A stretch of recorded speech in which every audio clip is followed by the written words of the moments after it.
Item Number: SCP-207. Object Class: Safe.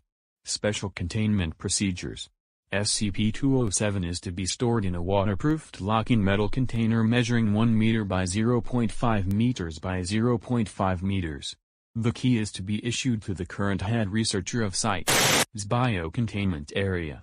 SCP-207 is to be retained inside this area at all times, and all personnel entering the area should be checked for any food or drink items, in addition to any other searches required. Any staff seen ingesting SCP-207-1 are to be retained for future study, with all Foundation clearance levels removed. All vending machines in Site are to only dispense clear carbonated beverages. Any variation from transparent is to be investigated immediately. Description: SCP-207 refers to a crate containing 24 Coca-Cola brand cola drinks. The bottles are designated SCP-207A2X. SCP-207-B is currently the active bottle for testing, and no other bottles are to be opened without authorization from 2 Level 4 researchers. All bottles have been clearly labeled to aid identification. The liquid held inside these has been confirmed to be identical across all of SCP-207, and should not be ingested outside of supervised testing. The liquid has been classified as SCP-207-1, and is to be treated as a Class II chemical hazard. SCP-207-1 does not appear to alter with age, however, the active testing bottle should have its protective cover kept on outside of removing liquid for testing. Mass spectroscopy and chemical tests have shown higher than usual concentrations of caffeine and sugars, both natural and artificial, along with. The practical effect of this is when a subject drinks SCP-207-1, they will effectively no longer require sleep or rest, nor attempt to sleep or rest. This effect is not lessened by any soporific or medication yet tested on test subjects. However, only a quantity larger than 5 milliliters will cause this effect. The reason for this lower boundary existing has not been found, although it is hypothesized by Dr. that. As such, unless authorized by 2 Level 3 researchers, only 5 milliliters of SCP-207-1 is to be used for testing.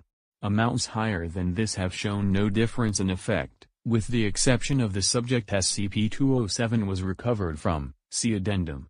In addition to removing the need for rest, SCP-207-1 also causes an increase in motor, reaction, and psychological functions. The increase is linear in progression, with an estimated 50% increase, measured by standard medical protocols, ±5%, every 6 hours.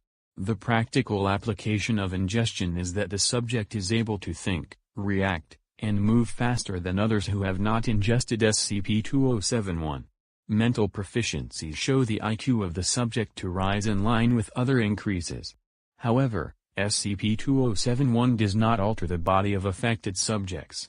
Physiology remains unchanged, and as such, can rarely support the increase in activity. No subjects have lasted longer than 48 hours during testing, with the cause of death varying from massive internal organ failure to exsanguination due to major artery ruptures.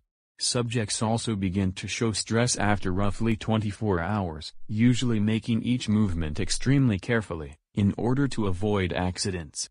Tests SCP-207 Alpha and Rho have shown that after approximately 24 hours, the increases caused by SCP-207-1 mean subjects can easily underestimate their speed. Most specifically, in test SCP-207 Rho, the subject was able to escape the containment area, despite a 5-meter wall. However, this caused the test subject's internal bone structure. Addendum. SCP-207 was recovered from college, after reports of students moving from failing grades in all areas, including physical sports, to top percentile marks, and record-breaking performances in physical areas. Agents embedded in the local police force, brought in for interview. Subject revealed the existence of SCP-207 during the interview. However, escape attempt while Class A amnestics were being administered, resulted in the subject violently. Cause of death: organ failure due to massive internal hemorrhage. as SCP-207A was empty on recovery. It is believed ingesting a full bottle. SCP-207 recovered from subject's home, SCP-207A, already empty. Reported to local police force as missing person, no further cause for surveillance of. College required at this time.